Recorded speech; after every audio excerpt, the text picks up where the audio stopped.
לפני שנה לקחתי MDMA בפעם הראשונה בחיי בבית החולים שיבא. כן, כן, ביצ'ז, מה שאתם שומעים. אני על מיטת בית החולים, דלוקה אחו שרמוטה. איך הגעתי לזה, אתם ודאי שואלים. ואני רוצה לומר, זימנתי את זה. יש לי פלירט כזה עם זימונים.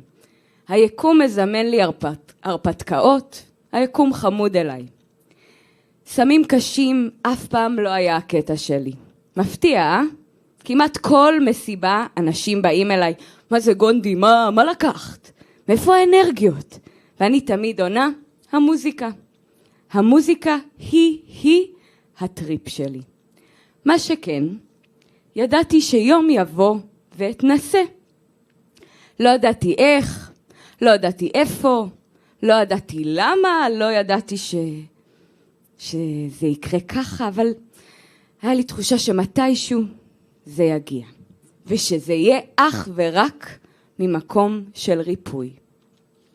לא בפסטיבל מטריף באוסטרליה, לא בבריכה שלי בבית בנטף עם חברים וגוד וייבס, ולא באיזה הנג בבר ג'אז סופר קול באירופה.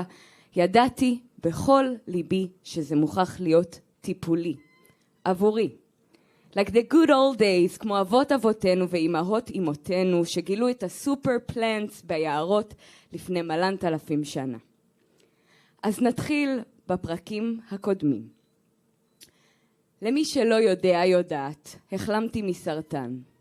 ההחלמה הביאה עימה התמודדויות וגם מתנות. wake up call שאפשר לי להיות יותר ויותר אני. יותר ויותר להגשים, יותר ויותר לעוף לגבהים שלא האמנתי בכלל שאני יכולה אשכרה להגיע אליהם.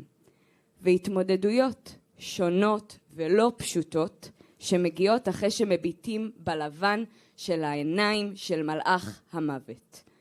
היה נחיל שלם של סוהרסנים שבאו לנשק אותי, ושנייה לפני שהם דפקו לי בוסה רטובה במצח, הצלחתי בכוחות נפשיים אדירים להדוף אותם מעליי ולהביס אותם בעזרת האור שלי.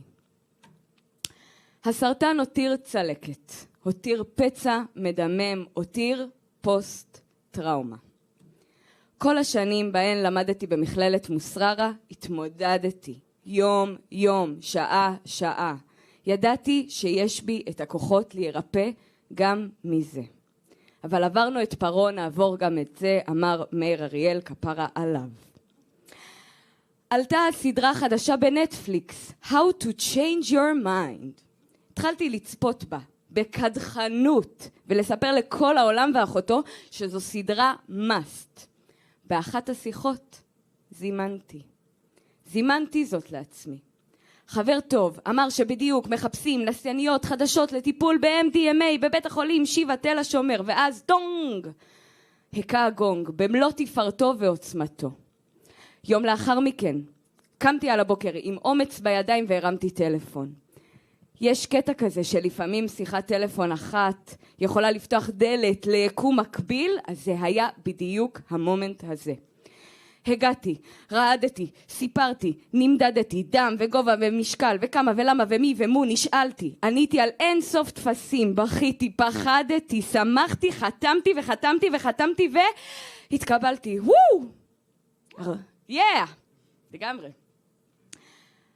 הרבה אנשים היו נגד, הרבה אנשים היו בעד, ואני ידעתי בכל ליבי שאני יוצאת למסע, יוצאת לאנטרקטיקה, למצוא את הקרחון הכי עמוק שאני יכולה למצוא, ומהמקום הזה להירפא, על אמת, for once and for eternity, bitches.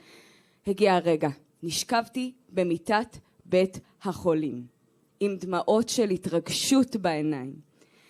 ממולי קרן צרפתי, אושיית האושיות בתחום הטיפול הפסיכדלי, מעניקה לי כדור בתוך צדפה ענקית. אני לוקחת את הכדור ביד, מהדהדת בקול רם. אני אוהבת את עצמי. מכניסה לפה, בולעת, נושמת. מחכה ומחכה, ואז המג'יק begins. אני בטוחה שיש הרבה אנשים שמאזינים וצופים עכשיו שמכירים בדיוק את התחושה הזאת.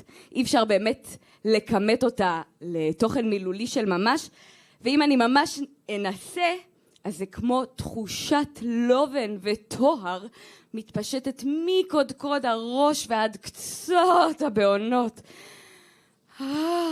זרמים חמים וקרים של אוקיינוסים שוטפים אותי. הגיע רגע, אני דלוקה על מלא. ומכאן מתחיל לו טריפ של 8 שעות שמלא בבפנים ובחוץ, בתובנות שנרקמות בתוך תוכי, ובשיח מעצים עם המטפלים, בחיווטים חדשים שנוצרים אצלי במוח. ואני זוכרת את עצמי ממש לוקחת את האצבעות וכמו יוצקת נתיבים חדשים וטובים יותר בתוך הראש שלי. ערימות של תובנות נופלות עליי ואני מקבלת אותן בזרועות פתוחות. הרים של זיכרונות מהילדות ואפילו מהיותי עוברית ברחם של אמי מופיעים אל מול עיניי. כמויות של בכי, בחיים לא בכיתי ככה. ככל הנראה בכיתי את כל מה שרק רצה לבכות. וגם כמויות של אהבה וחיבוק ולדבר אל עצמי יפה ולעשות שלום. אז חשוב לי להגיד כמה דברים ולהציג כמה תובנות עבורכם ועבורכם. קודם כל, ה-MD זה לא איזושהי אבקת קסמים שברגע שלוקחים זהו פיניטו, הכל נפטר, הכל נגמר ואני כולי בריאות נפשית סופר פאוור. לא. העבודה האמיתית מתחילה אחרי. יש לאבד, יש לזקק את ההבנות לכדי פרקטיקה של ממש ביום יום. יש לעבוד בלהחלים. דבר נוסף שאני רוצה לצעוק בכל העולם כולו. אין שום דבר כרוני. אין שום דבר שהוא לתמיד. תסתכלו על עץ. כל יום הוא משתנה. כל עלה בו שונה. כל עונה הוא נע. תסתכלו כך על כל דבר בטבע. זה חוק של החיים. הכל נועד להשתנות. גם התקופה החרטבונה החרה, הזוועה הזאת שאנחנו עוברים עכשיו, גם היא תחלוף. כל תקופה נוראית שנעבור בחיים הפרטיים שלנו, גם היא תחלוף. כל תקופה ממש טובה שנעבור בחיים שלנו, גם היא תחלוף. אין שום דבר כרוני. And with that said, מהכל אפשר גם להירפא.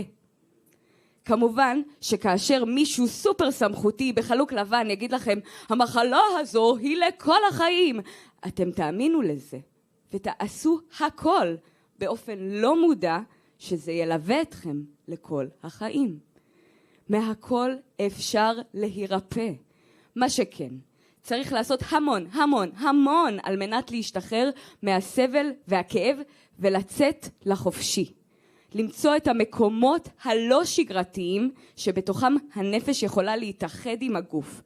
את הטיפולים האלטרנטיביים שיוכלו לרפא מהשורש. אז זה לא שאני אומרת לכם, לכו עכשיו להידלק בכמויות, כי זה עובד, וזה הדבר הכי אדיר שאתם יכולים לעשות, וכולנו בפוסט טראומה, חלקנו אחו שלוקי בפוסט טראומה, אז לכו ועופו על זה, hell to the no. אבל כן, אני רוצה להביא את הקישקע שלי לכאן, ואולי לתת השראה למישהו או מישהי שמתמודדים, שהתפקוד שלהם נפגע ביום יום, וזה באמת לא חייב להיות MD או פסילוסייבין או קטמין או כל סם אחר שעכשיו הולכים ותופסים תאוצה בעולמות הריפוי של הנפש. זה יכול להיות מדיטציה, זה יכול להיות יוגה, שיאצו, ריקוד, ריטריט ויפסנה, ללטף חתולים ולשחק מחניים. אפשר שיהיה לנו חיים יותר שמחים ושלווים. הדיפולט שלנו בתור בני האדם הוא להיות בריאים. אז לפני שנה לקחתי MDMA בפעם הראשונה בבית החולים שיבא תל השומר. והיום אני בריאה ומאושרת ואוהבת את עצמי. תודה רבה. תודה רבה לגברת קרן רוטשטיין.